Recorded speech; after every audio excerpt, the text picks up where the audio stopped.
with this deep-rooted cultural conditioning, it's possible for Nigeria to allow women to lead?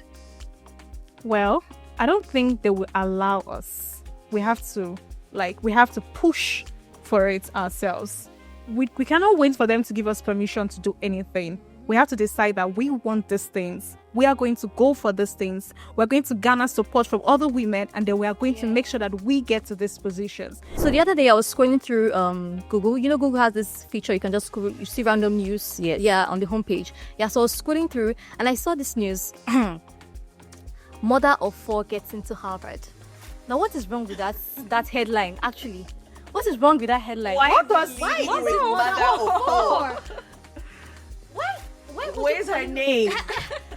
I was like, Was it a shock that a mother of 4 got into Harvard? Is that why it's a headline? if it had been a woman got into Harvard, it would have been as great. It could have been equally great. The news would have been equally great.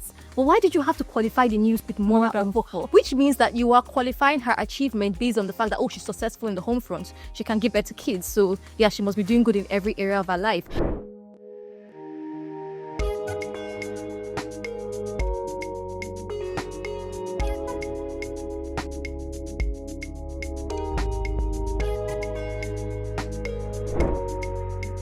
That's what she said.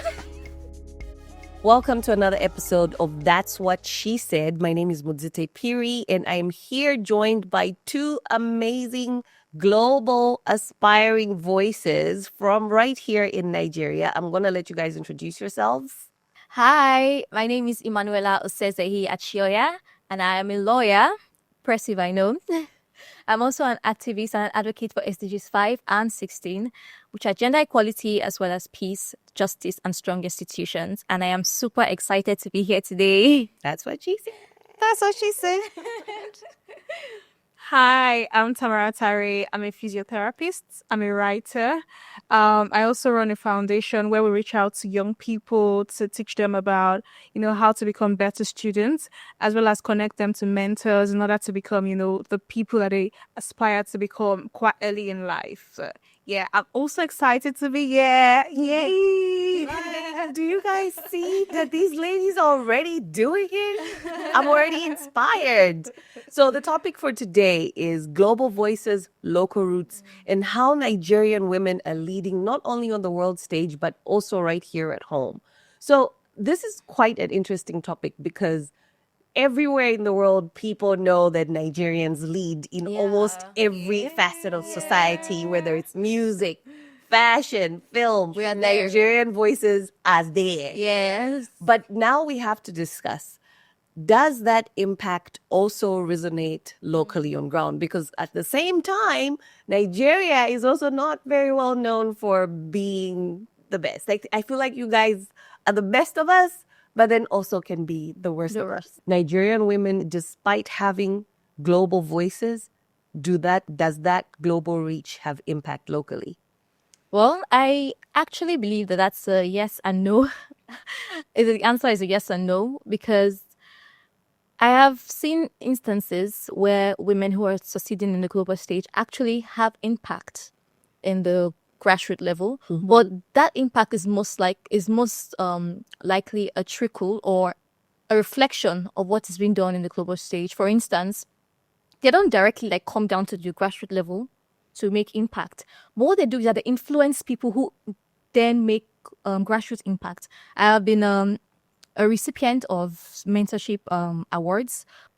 The people that are making impact globally feels too distant from the local roots. For instance, I had the privilege of talking to some young girls actually, within the age of 12, 13, 14, and then wanted to know what is the challenges they are facing in their ambition, in their academics and things like that.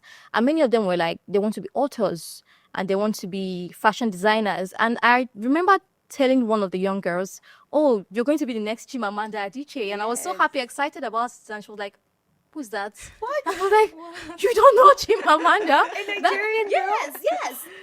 I was so surprised. I was so pained at the same time because she's not exposed to that knowledge. But I also feel it's because their life, Chimamanda's life might feel so distant. Yeah. She doesn't even have the opportunity to know about her. So in that way, the global impact is not exactly having the direct effects locally, exactly. So I feel like what needs to be done about that actually is what the first instance I mentioned is to create more flow from global stage to local roots.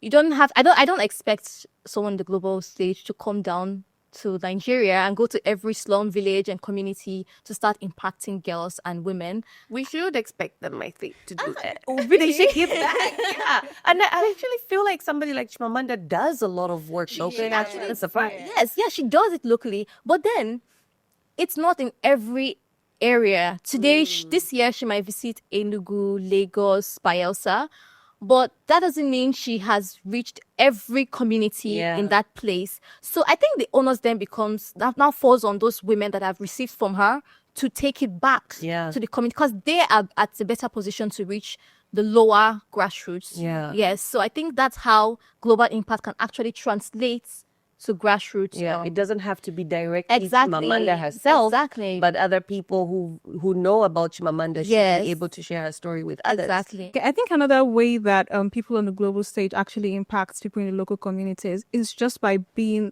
on the global stage, in a sense that so we have a Nigerian woman, part of the global the World Trade Center and all of those things. Yes. So we have those people doing all these amazing things. I feel like it's a way of telling the young girl that if I can get there, then you can also get there. If I have gone through all of these things that you're going through, I came from a village like you, and then I had all of these troubles, and then I had all of these challenges, and yet I was able to, overcome all of these challenges, and now I'm at the global stage. It means that it's possible for you to do it. So it's sort of like an inspiration. It's not direct, but it's sort of an inspiration for them to say, oh, you know what? I can aspire to be this, just like this woman. Yeah. Yeah. So I think that's a way that they are impacting the local community. It's not direct, but it's one way. At least for me now, coming in contact with materials by Buchi Emecheta, Chimamanda while I was growing up, it inspired me to want to write.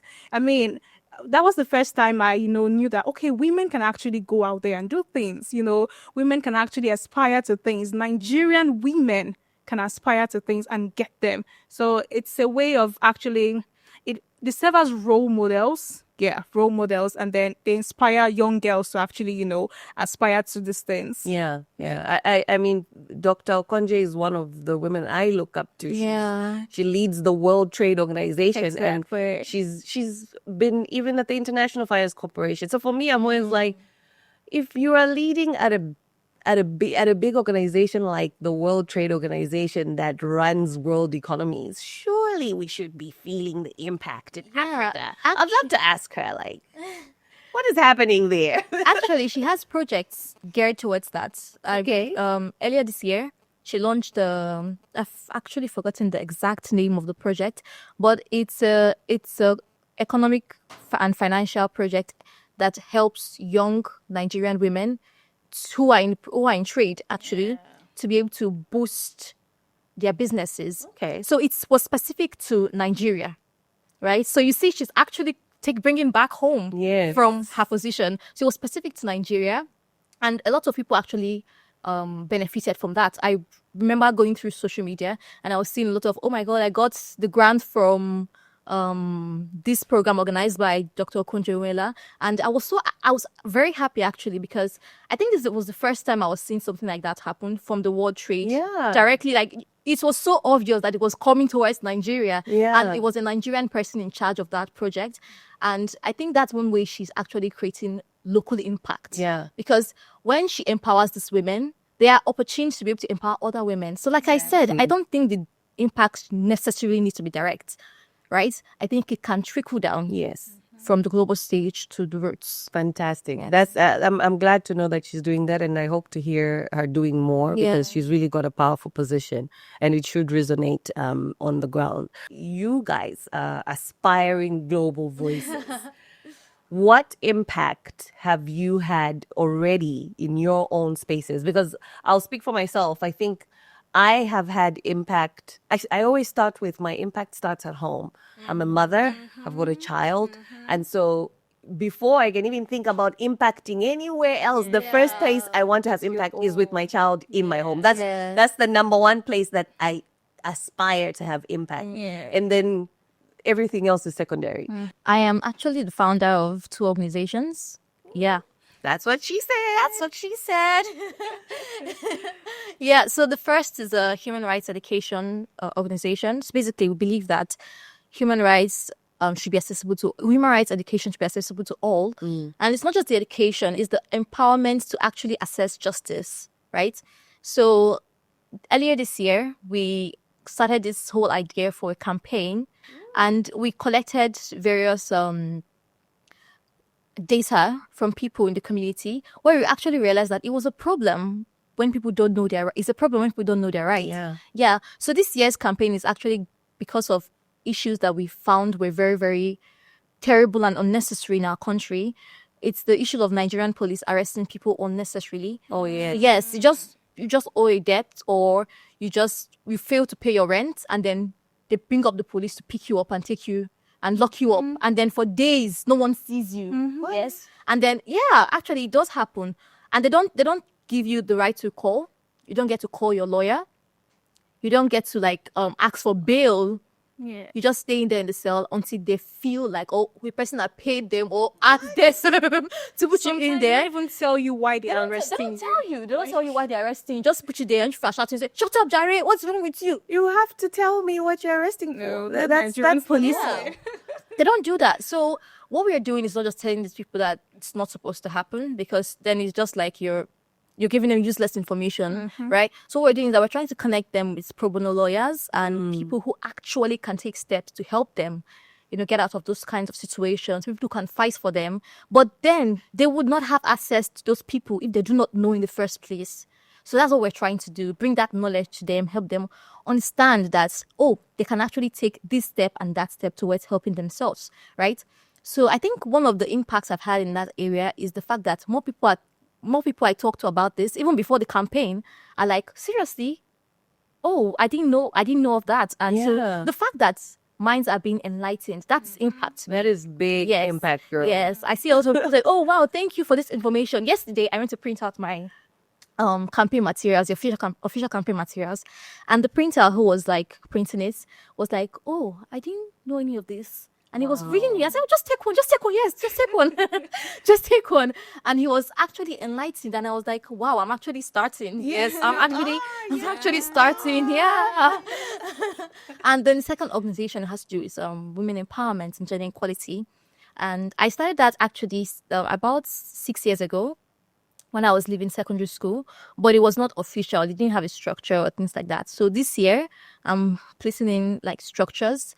And one of the things that I've been able to do was that I've been able to gather young women to actually talk about these issues that are affecting women, especially when it comes to ambition. Because I'm a very ambitious person. And when I talk to a lot of young women, and especially my friend circle, and I see that some of them are so reluctant to be ambitious because society has placed this cap on their ambition. You can't do too much because you're feminine, you can't be loud, you can't be aggressive, you can't be assertive.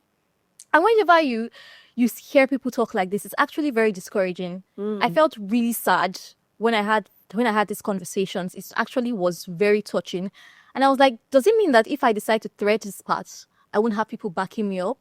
So that was one of the reasons why I actually started that organization, because this has been going on since I was in secondary school. Whenever I talk about ambition, and people was like, you're a woman, you can't be too ambitious. You have to just stay one place. Yeah, so that's actually the response I'm giving. And so it actually touched me. If I can give more women the ability to know that they can be more than what society is telling them to be, if I can create my own community of rightly ambitious women, not over-ambitious women, who can do everything morally and legally right to get what they want, I am willing to do that. And that's what my other organization, I call it the Affirm Her Project. That's what Affirm her affirm her. project. Yes, I because love you're that. affirming her ambition, affirming everything about her, right? I'm a physiotherapist, so already, yeah, when I work with my patients, I We're also impacting impact their lives. Yes. I also impacted. Yeah. Also, I also started a foundation for young people because I believe that everyone has potentials, and it's not enough to just know that you have potentials. You have to develop these potentials, refine them so that you can deliver them with excellence, you know. So I started this foundation whereby we go on outreaches to schools to talk to young people and then help them discover the fact that, you know what, you're not a dumb student. Just because you're not the best student in class doesn't mean that there is something about you that is wonderful. There is uniqueness in you. There's something unique about you. There is something that you have to offer the world. And then the goal is to connect them to mentors so that they can start developing themselves already and then start delivering, value to the world and preparing them to actually get to the global stage as well. Yeah. So that's some of those are some of the ways that I'm actually like impacting. Yeah, You guys are doing fantastic. And also, Tamara, you need to influence your mother to start a fashion line. Hey, she must have ambitions to be a fashion designer because that skirt is amazing. Thank you, guys. Hey, mommy, I hope you can hear this. They're complimenting your skirt. The women, the Yeah. Nigerian women that are on a global stage that are inspiring all of us. I can say Chimamanda, obviously. I mean, Yeah. I my first book of hers that I read was Half of a Yellow Sun. Yes. And then I went on to get everything because I could not believe we had such a great female author in Africa. You know, I said, forget Danielle Steele. We have our own Chimamanda right here. You know, so which women are on a global stage that have inspired you at home here locally? Their menu. There are many. There are many. Right now, for me, also Era Star is really inspiring me. Yeah. Tens is really inspiring me. She's really Grammys. I'm like, I mean, owning if Kemi it's Adetiba. Exactly. God. I'm an aspiring filmmaker, so Kemi Adetiba is inspiring me as well. She's Mohabudu. She's literally the blueprint. She's literally the blueprint. So which women are inspiring you guys? Okay. I would say right now I'm really, really geared towards Alhan Islam. Yes, she's a spoken word artist. Okay. And she was just recently appointed the very first ever UN Global Peace Advocate. Yeah. Nigerian women are really doing things in the global stage. Yeah. And I love her because she's so true about what she does. Like, she's so true about what she does. I love it when I see women who go after what they want and they don't let any other person shake them or throw them off balance. And that's how she is. She's so soft-spoken also. I love the way she speaks. She's so soft-spoken. And she also knows how to carry people along. Like, she doesn't just speak her truth. She speaks your truth also. So I love her for that. I also admire Dr. Obi Okwesili. Yeah. Yes. I had the fortune of actually attending a conference where she spoke on Saturday. Wow. Yeah. She spoke like a mother. She spoke like a leader. God, if you hear that woman speak, you'll be moved to tears because she's so passionate about what she says. And the way she says it, you have to take something from it. You have to just be inspired. And I love her because she's actually not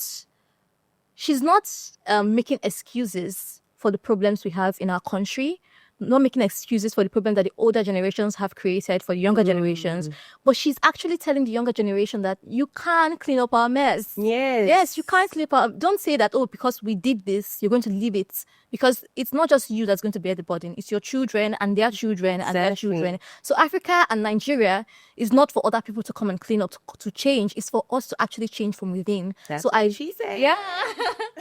So that's why one of the reasons why I love her. And apart from the fact that actually she's also like a mother figure. So when she talks, like my mom talking to me, like, oh yes, cuddle me. She sounds amazing. I need to find out more about her. Yeah. That would be Hawa Ochefu. Yes, I love her so much. Like just as the other two, she's very open about her truth. She doesn't hide the fact that she's been through a lot.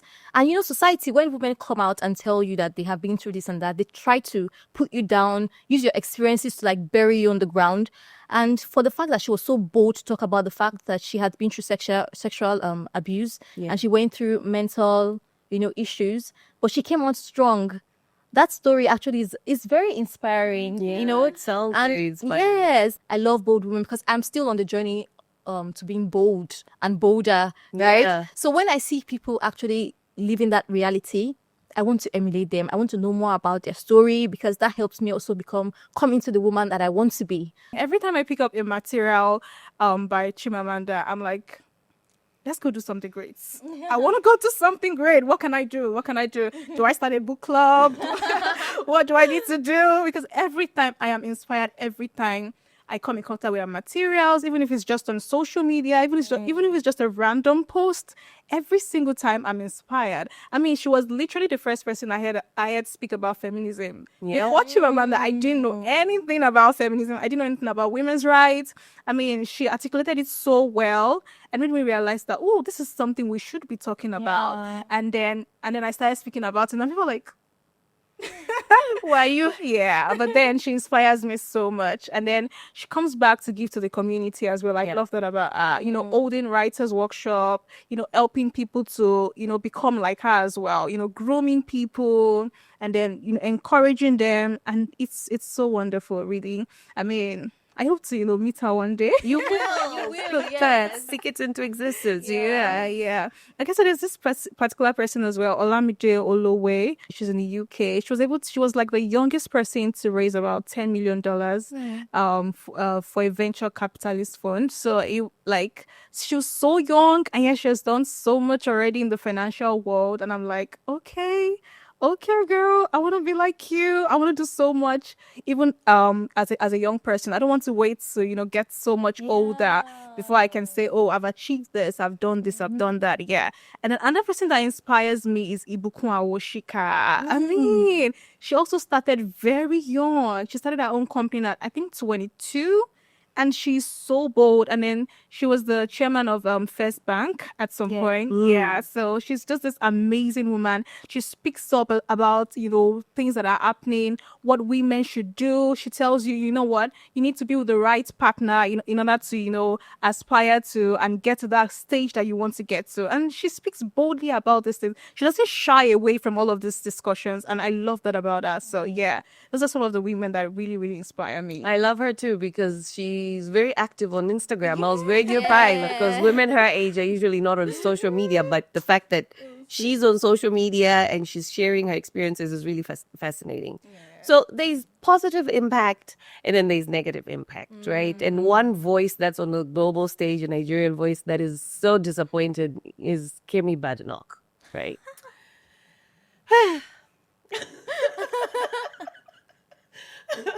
Collective sigh of disappointment, like collective sigh of Black disappointment is like, oh my God. But somebody like her who went as far as just trashing her roots, like literally saying she feels no connection to the country that birthed her. That she grew up in. You would not be where you are, ma'am, if you were not Nigerian, if you were not born in Nigeria. So clearly there is positive impact and there is also negative impact. And I think somebody like that spreads very harmful narratives about where we are and the possibilities, because I think a lot of young people still want to leave the continent. We actually did a study with our partner company, African No Filter, and we found that 60% of young people on the continent believe they don't have any opportunity at home and they want to go and try and make it somewhere else. What do you guys think about that? Because for me, that was very sad to hear. I have never had any aspirations to go anywhere. I love this continent, Like, I've never aspired to do anything but build here at home. And I really, truly believe that you won't make it anywhere else until you make it at home. And I feel like even with musicians, they're probably the best example for that, because I know we have this idea that, we must blow in the US before we can go at home. But I don't know many people who've done that. I feel that you have to make an impact at home before you can make an impact globally. For one, I have to say that I'm a big fan of staying in your country, staying in Africa, staying in Nigeria, because I love Nigeria actually, despite the whole issue we're facing here with our bad governance and insecurity and things like that. But I honestly love Nigeria, and I hope that perhaps when I go further my studies, I come back here and settle down here, you know. But I kind of also understand young people who want to go out there because, of course, they go out there with the mindset that they want to get a greener pasture. They're looking for more opportunities, better opportunities. And actually, they do find them there because most of the times, opportunities there are not hoarded as they are here in Nigeria. Because in Nigeria, for you to get a good place, you have to know somebody. Connection is very important. Yes. Swab leg. Yes, leg. You have to know somebody. Yeah. Yeah, and the opportunities that you actually get that you don't have to like know somebody, they are very few. Right? But sometimes when these young people get there, get the opportunity, they stay there for their sanity. Right? So imagine, okay, there was a case, my uncle told us of an incident that happened in the UK because he's based in the UK. And then there was a woman who went there, traveled from Nigeria over there to have a kid, to give birth. Yeah. And then she was in the bathtub and she fell. And then she went straight into labor, right? And then the only thing she could do was reach out for a phone and call 911. And within 2 minutes, they were at her door, broke the door down, and then they took her and she delivered her baby and everything. Yeah. And she said, what if she was in Nigeria? Oh, no. That was the first thing she said when our family members came to meet her. She was giving birth, and like, what if I was in Nigeria? She could have died. Her baby could have died. Yeah. So most of them actually stay there for sanity. In the UK, the US, I've not been there, but from what I know and from what I've heard, it's actually very easy. Most of them don't bother to go buy cars because transportation is actually quite public transport works. Exactly, it works. Yes, but over here in Nigeria, before you hustle for a bus, somebody will grab your wig, somebody will push you. I remember that I was trying to enter a bus. I hate public transport so badly. Yes, because this one experience I had. I was trying to enter a bus. And then before you knew it, somebody had dragged my my clothes. And God. I was so close to falling. And I just said, you can enter the bus. I'm not going again. And if I have to trek to where I'm going to, I will trek. But, you know, these kind of things are things that happen on the day-to-day basis that people get discouraged. People just feel like, let whatever wants Let to me happen. just happen. leave Exactly. and They go. just leave. Let me jump back. Yeah, exactly. So that's why a lot of young people actually want to go. And you know, when you are young, you're full of so much energy, so much adrenaline. You want to do this, you want to do that. But when you're not given the opportunity or you're not giving back the same energy, you feel discouraged. And nobody wants their dreams to die in their hands. Yeah. Yeah, if you can go to somewhere that they can nurture your dreams, you would actually go there. So a lot of people are not that patriotic to say that no matter what, I die here. So a lot of them just like, what works for me, I have to look for that. If it doesn't work for me, you're behind me. So I think I kind of like relate to that. But also, I feel like Nigeria is somewhere that I really, really, really, really, really want to be in the long run. I don't want to just abandon my country because I love Nigeria. If everyone leaves, then Yeah, it will who's never going to be work. there? No one will be there Who's to going make do it work. anything? Yeah. Tamara, what do you think? Do you also want to go? Well, I have lots of colleagues that have left already. Yeah. So, and I understand because I recently lost a colleague. I mean, it was I think in Benin. Yeah. And then there was this cultist thing going on, and then he was shot and he died. And then I mean, you know, there's something my classmates used to say, especially during the 2020 NSAS thing. May Nigeria not happen to you. Yes, me and Nigeria. Like may Nigeria not happen, and it happened to him, and it was really disheartening. And then he was like, you know, maybe he should have even gone. Like maybe he should have traveled. Yeah. Maybe he should have followed his friends and just gone to the UK already. But then, yeah, so I can relate to people that, you know, are wanting to leave, people that want to leave, because the security issue is actually, no, it's something that is really horrible. Like it's really horrible. Although or Joe, yes, people that are staying back, yeah, we can build, but I'm not averse to people going and then coming back. Yeah. Like, so you go to the international communities, you learn from them, you get all of the tools, you get equipped, and then you can come back to build. So I'm not against people traveling, but like after you've traveled, after you've made something out of yourself, what are you going to give back to the community? Yeah. Are you coming back to build? Are you coming back to contribute to the economy? Are you coming back to, bring solutions to make sure that the country becomes a better place, such that younger people that are coming up can also have opportunities that you've had? Are you helping to grow them? Are you bringing back whatever it is that you have learned, whatever it is that you have acquired already? Are you bringing it back to build the nation? Because at the end of the day, Nigeria is our own.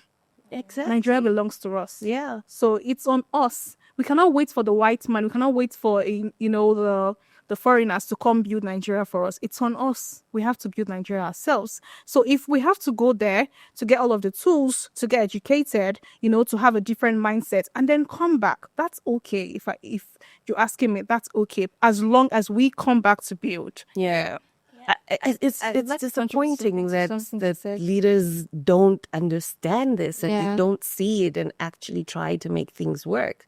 But go ahead, you were going to say Yes, something. yes, sorry.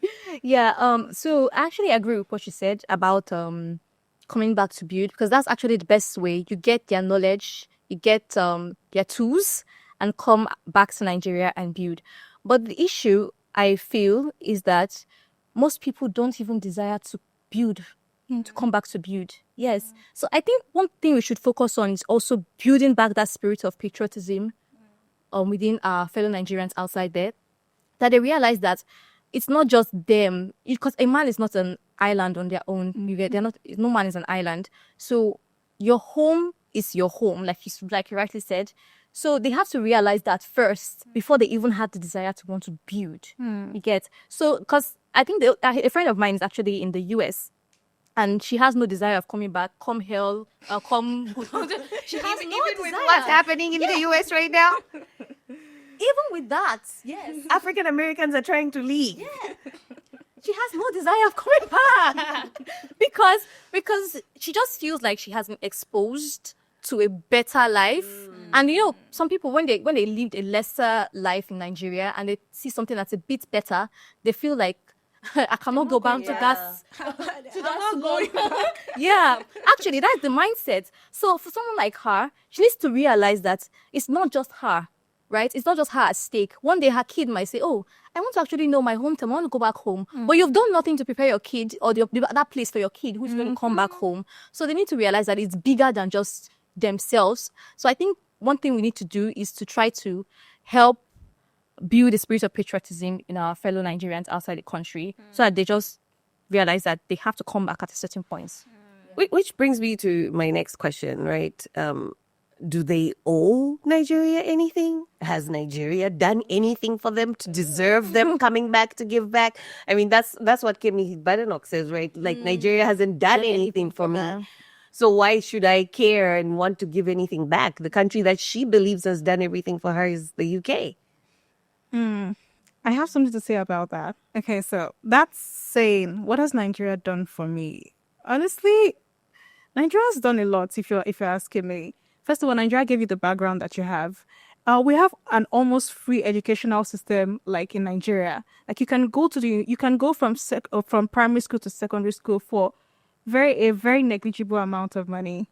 I mean, you graduate. I mean, okay, I'm in the medical profession, so you can study medicine for a negligible amount of money, become a doctor, and then travel out, and then you can, integrate into their system. But if you were to study medicine abroad, the debts that you will have incurred during that period of time, yes, you're still paying back that debt. But if you studied in Nigeria for almost a negligible amount, now you're going back there. You're starting with no debt at all. Most people abroad, most people that are schooled abroad, they start their lives with debt already. So they're trying to pay back those debts. And then they now have to let's now start building something. But most of the time in Nigeria, we're not going through that. we don't have debts incurred. We're not trying to pay back certain debts and then start building. Almost immediately after you come out of the university, you can get a job and then you can start building. Yes, it's hard to get a job, but when you do get the job, you can start building. You're not paying anybody back. So I think that's something that Nigeria has done for us that we have to acknowledge and actually, celebrate. Yeah. Yeah. And even just the Niger spirit that you guys have, that's Yeah. takes you Yes, so everywhere. resilient. That would not be if you were not Nigerian. Because Nigeria has given you an identity that is respected and admired around the world. Well, sometimes. I believe that everyone has their choices to make. In as much as we want them to come back to Nigeria and make a positive impact, you can't force them. You can't tie a rope around their neck and force them. But for Kemi's particular case, for Kemi, I think she owes Nigeria everything. Because before she got to where she was, she used Nigeria to get there. Let's remember that. She claimed she was going to represent Nigerians. She claimed she was going to represent their interest. You actually use these people as a ladder to climb up to where you are. When you get there, you throw them off. It's hypocrisy, honestly. It's hypocrisy. So for her, she owes Nigeria everything. Yeah. And they have the right to drag her as far and as long as they want Drag to. her some Yes. Because it's actually I was very, very angry when she came out and started saying all those things about Nigeria. And she was making Nigeria worse than it actually is. Even if you want to say that you're not happy being in Nigeria, and there's no need for you to paint the country black. It's actually very wrong. And for someone who claimed that you're going to represent our interest in there, she failed. Yeah. So for that specific instance, she owes Nigeria everything. Yeah, that's true. So let's talk about how women are celebrated on the global stage, because I think men, when they do well on the global stage, global Nigerians who do well on the global stage, they are so celebrated. Whereas women, there's always the question of, but is she married? I think for a very long time, even for Mo Abudu, somebody who inspires me so much, people would ask, but is she married? I would literally see that stuff in her comments. And she was, but it just wasn't what she put forward. She put forward her business and all her achievements. So people would know, but is she married? Why is there that double standard that even though women do well? Because even Dr. Okonje, I've been in rooms where she's been undermined by men. Yeah. They say even just her rap, the way she moves it, somebody has had something negative to say. And I'm just like, but she's doing so well. Why not just celebrate her? Why do you think they still that double standard? Is it a culture thing? Yeah, I actually think it's not just a cultural thing.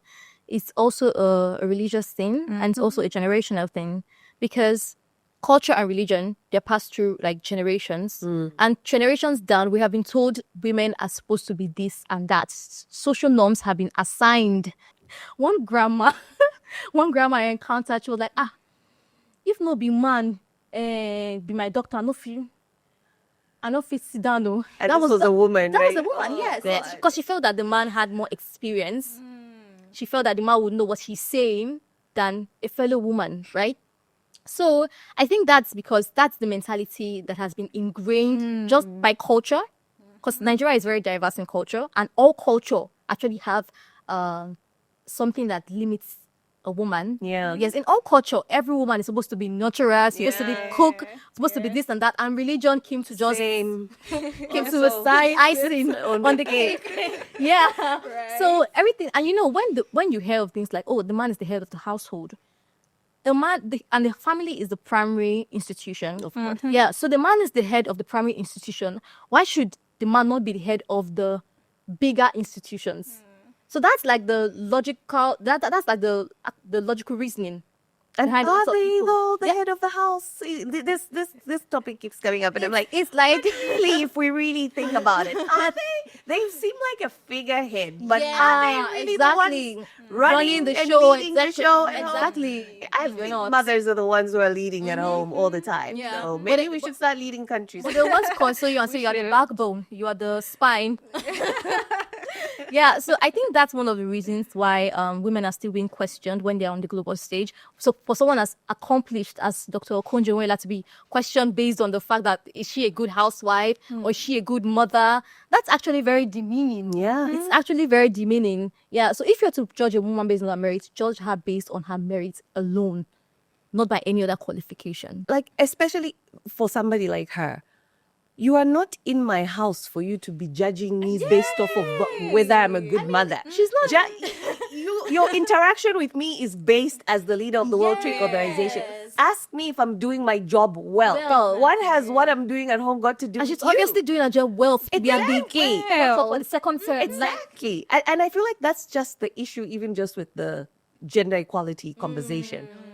All men want us to walk in the world treating them like all of them are our husbands. And it's like, no, I'm a wife at home. With you, I'm a human being and you must treat me equally. I'm not your wife for you to be expecting subjugation from you. Why are we all expected to treat all of them like they are our husbands? Yeah. That's the problem.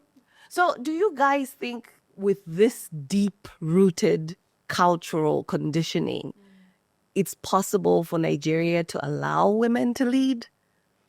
Well, I don't think they will allow us. We have to push for it ourselves. We cannot wait for them to give us permission to do anything. We have to decide that we want these things. We are going to go for these things. We're going to garner support from other women, and then we are going to make sure that we get to these positions. Because everyone, according to the law, everyone, there's no gender bias. There's no gender bias. Yeah. In aspiring for a political position, there is no gender bias. So if there is no gender bias, I can go for it, then I should go for it, then I will go for it. We're not waiting for them to give us permission. So we are going out there. Oh, I desire this thing. Okay, how do I want to get there? And then getting other women to support women as well. Like, okay, how do we make sure that this woman gets into this position so that she can speak for us, so that she can be a voice for us and represent women's rights, even at all of this, all these positions and all of these stages. So we're not waiting for them to give us permission. We are going there, and we are just going there. Exactly. That's what she said. That's what she said.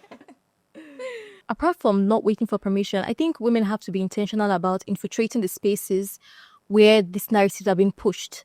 Firstly, media. Yes. Yes. So the other day I was scrolling through Google. You know, Google has this feature you can just scroll, you see random news. Yes. Yeah, on the homepage. Yeah, so I was scrolling through and I saw this news. Mother of 4 gets into Harvard. Now, what is wrong with that headline? Actually, what is wrong with that headline? Why What does was mother mother of 4? Why? Where's her name? I was like, Was it a shock that a mother of 4 got into Harvard? Is that why it's a headline? if it had been a woman got into Harvard, it would have been as great. It could have been equally great. The news would have been equally great. But why did you have to qualify the news with more than 4? Which means that you are qualifying her achievement based on the fact that, oh, she's successful in the home front. She can give birth to kids. So, yeah, she must be doing good in every area of her life. So the media is actually perpetuating the patriarchal system. It's perpetuating gender norms. So I think women in the media space, and not just traditional media, also social media, also, need to start changing these narratives. When they talk about fellow women, they need to speak of them as high achievers as the person, not just, oh, the mother of this, the wife of this. I personally want to first be known as Emanuela Achioya, those also advocate. First of all, before I'm known as Mother of Mr. Medoge's wife, yes, or Chinedu's mother. Yes, I want to be known as that first because that's actually apart from God, that's actually my first love before I find, I'm actually in love with my career and my career path right now before I'll find a husband and kids. So know me for that. But when it comes to like talking about perhaps marriage aspect, you can now talk about, oh, she's successful in a marriage and have good kids and things like that. But when it comes to my career, please focus solely on my career. I think the media can work towards changing the narratives because it's very important. People are moved by what they see and what they hear. Yeah. So if you can begin to transform what they see and what they hear, you begin to change the narrative. Yeah. Our mothers, like my grandma told me the other day, before you go and do those masters and all this you are talking about, go and marry first too. And I'm like, well, so that was achievement for them. That was achievement for them. You get married, you have 5 to 7 kids, and then your husband is saying, yes, I am the She has given me 5 sons. Exactly. So, so that was the achievement for them. Don't think concern them with global achievement and things Yeah. like that. So that's why it's different for us as Gen Z, because we are exposed. Gen Z are the most opinionated set of people, yes, because they know what they want. They know that things are better out there. They actually aspire for greater things and they actually work towards it and achieve it. So it's obvious, it's very different. It cannot compare the way women in global stage are viewed by the Gen Z and by the millennial going backward. For the older generation, when they heard about women on the global stage, when they only heard from them perhaps via print media. Well, we Gen Zs, I mean, pick up your phone, just scroll. You're seeing somebody doing something really great online, and you're like, you know what? I want to do that. I can do that. It's because there is awareness. There is awareness for us. There's so much awareness. In fact, there's so much information out there, so we can aspire to those things. But older generations, they didn't have that. They didn't have that access to so much information. So now they're just learning from the Gen Zs, and they're learning gradually, and you cannot blame them. Really, you cannot Be patient with us. We're getting there. So it's a gradual process. So I feel like even the Gen Zs are inspiring the older generation women. Yeah. So when they see at first they are shocked, like, this small girl, how can you just say your mind like that? But after a while, it becomes like, you know what? This what she's saying, it resonates with me. This is actually my opinion. It's just that I could not say it back then. Exactly. Like, oh, okay, I think I can do this. Okay, I'm allowed to have ambition. They didn't even know they were allowed to have those ambitions. So now that they know that, oh, now I'm allowed to have those ambitions. Okay, now I can aspire to those things. Like, I can actually, do all of those things. Yeah. Yeah. To wrap up the conversation, we have to talk about sacrifice, because I grew up in a generation where we were told that if you want to be ambitious, that means you're risking being married. A man might not want you if you are too powerful. If, like Chimamanda says, you can be ambitious, but not too much. Otherwise, you'll threaten the man. There are a lot of men that are threatened by ambitious women, and they just see you as, okay. There was a time I was talking to I won't call him a friend. It's not a friend. Not just emoji. It's just an homo sapien. And he was like, I cannot marry a woman that is too ambitious. So a woman that wants to do too much, wants to do everything. I'm like, good. The ambitious woman is not even looking for you. What's that? They're always inserting themselves where no one invited them, but nobody even They're ready. so defensive. Like, no one is even asking you to come into this conversation. Why are you just becoming defensive? Like, Go and find a pick me. exactly. And so yeah, in as much as there are annoying men like that, there are quite some of them, few although, that are actually capable of accommodating that ambition. And I think right now, in this day and age, women are not actually looking for men to be able to, like, be who they are. We're choosing the bear. Yes. They're not looking for men to, like, oh, say, okay, you can be ambitious, say, go ahead. Then they become ambitious. I think Gen Z women, young women, are actually taking the step on their own to, like, go for what they want. And then if you want to catch up with me along the way. Yes. Because I think that's the mentality a lot of young women need to adopt. That's actually the mentality they need to adopt, because when you are relying on men and even other people in general to validate your ambition or to validate what you want and who you are, you end up getting drawn back. But when you are standing firm on who you are and your ambition, then nothing can draw you back. So I don't think they will willing to, like, sacrifice things, willing to sacrifice themselves and their dreams simply because of certain cultural or social expectations of them. So I think Gen Z women actually are putting a foot forward in that aspect. You guys are going to have it all. You're going to prove that it's possible to have it all. Women who are combining all of those things should speak up more. They should speak up. They should tell their stories so much so that we know that, oh, these things are possible. There is a possibility, there is a scenario whereby you can have all of these things, and this is how to navigate all of these things. This is how to balance them. So I feel like people who are doing it and doing it well should speak up more, should tell their stories such that other women are encouraged and, like, you know what, I do want all of these things. And, oh, this is a woman who has done it. This is a woman who has done it so well. like Ibuko Oshika. This is the woman who has done it so well. You know what? Let me listen to her. Let me become a mentee, and then you know what? I'm going to aspire to all of these things as well. So yeah. I do think we can have it all. Yeah. I think, look, if I think about myself, because I've been very ambitious and I've gone after my dreams and I'm still going after my dreams. I'm 40 years old now. And to be honest with you, I don't feel like I'm going to have any more kids because I'm like, I want to become a big film producer, a big entertainment entrepreneur. Do I have time to have a kid? But I thought, you know what? If I met a partner who was not traditional in expecting that when we are together and I have kids I must go and sit at home. If I have a partner that understands that we're in this together, it is possible to pursue my dreams and my ambitions and also still have more kids. So I don't know if I find somebody who's not old school in their thinking, maybe I can have it all too. You know? We should stop expecting others to keep on fighting for the change that we want to see. We should become the change we want to see. That's what yes, you say. yeah. So, for instance, in the upcoming presidential election, I want to see a woman that actually makes it to not just the primaries, but to the election itself, right? I want to see a woman that, even if she doesn't get the presidency position, but she dared to get to that point. Yes. When that woman dares to get to that point, other women will be like, okay, I can do it. Okay. It's like an eye opener, right? It's like an eye opener. It gives you a vision of what could be, even if it's not there yet. But you are beginning to see the footstep, the paths, and then you know how to thread, where to go.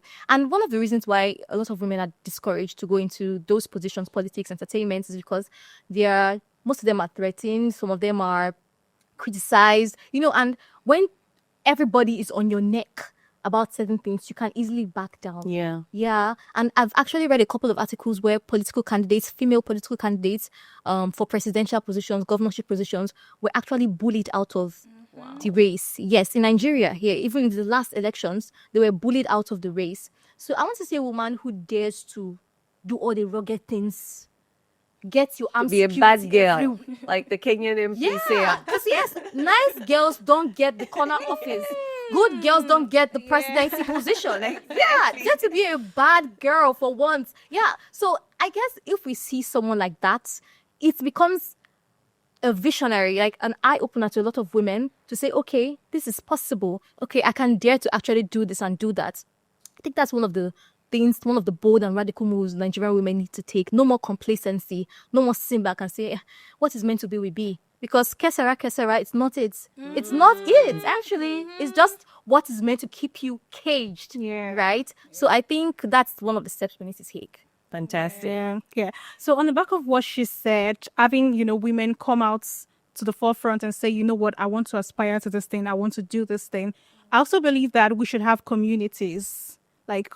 So women should come together and decide, you know what, let's start supporting each other. If there is somebody amongst us who has a political ambition, let's start now. Yes. We're not waiting until it's time for the elections. Let's start now. Let's start building communities. Let's start rallying together. Let's start the campaign now. Let's start raising funds now. Let's start, the community organizations now. Let's start reaching out to the small communities, the local roads, everywhere. Let's infiltrate everywhere. Let's build communities where we support each other.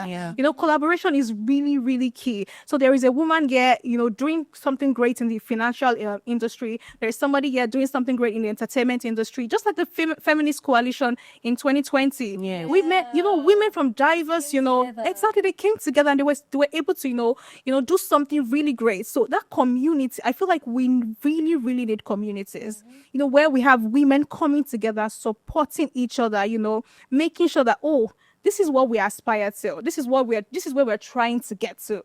How do we get there? Let's map out, let's map it out. Okay, you have to do this. You have to get to this position. You have to know this. What knowledge gaps do we have? And then we are supporting each other. We are coming together. We are collaborating. You're bringing your funds. You're bringing your knowledge. You're bringing your know-how. You're bringing your community. Everybody is coming together, rallying together, making sure, okay, all right, now who can we nominate? Somebody that is going to go out there to represent us. We need communities. No one person can do it by herself. Yeah. We need a community of women coming together, consistently supporting each other, helping each other, filling in the gaps. Okay, okay. Oh, what do you need? Oh, I'm lacking in this area. You know what? How can we rally around this woman to make sure that she fills in the gap and then, she's competent in this area? What else do you need? And then we're coming together, helping each other, growing a community whereby anybody comes in and they're ambitious. Yes. Oh, this woman, she wants to do this thing. Me, oh, what can I do? I want to support. I want to be at the back end. I want to, raise the funds. I want to go and get sponsors. And then all of us are coming together. And then that way, when one woman comes out and she says, I want to achieve this thing, she has this community of people, of women coming together with massive support, and then she can actually get to that place. Exactly. Yeah. Exactly. No, that's fantastic. What I'm getting from this is women need to take up space, build community, and support each other. And I really think because Nigerians are leading us in so many different ways, it only makes sense that Nigerian women also lead us into positions of leadership and power so that we can actually change our continent. Because at the end of the day, it's us women that get the brunt end of the stick. We are the ones most adversely affected by Africa staying the way it is. So we have to lead the change. And I'm just so grateful that your generation is leading us as well in speaking up and leading these kinds of conversations. So thank you so much, you guys. It's been such a fantastic conversation. And I'm sure we're going to continue to have more.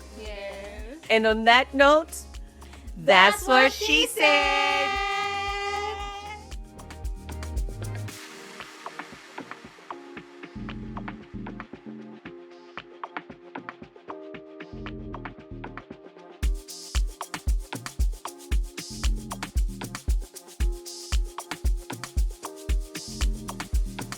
That's what she said.